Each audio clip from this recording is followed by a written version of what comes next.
নাটোরের লালপুরে বালু বোঝাই ট্রাক ও ইজি বাইকের মুখোমুখি সংঘর্ষে 2 জন নিহত হয়েছেন। আহত হয়েছে আরও 5 জন।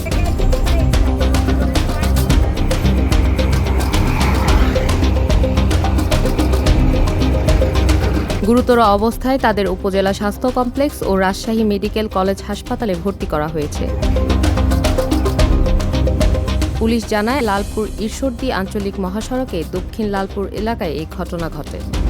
নিহতরা হলেন লালপুর উপজেলার ছোট বাদকা গ্রামের জোহা মাস্টারের ছেলে জাহিদুল ইসলাম ও সেকেন আলীর ছেলে মনির হোসেন। লালপুর থানার ওসি মুজিবুর রহমান জানিয়েছেন, সকালে হঠাৎ যাত্রীবাহী ইজি বাইক নিয়ন্ত্রণ হারিয়ে ভিন্ন লেনে চলে গেলে বিপরীত দিক থেকে আসা ট্রাকের সাথে মুখোমুখি সংঘর্ষ হয়। এ সময় ট্রাকটি নিয়ন্ত্রণ হারিয়ে রাস্তার পাশের একটি দোকানে উঠে পড়ে।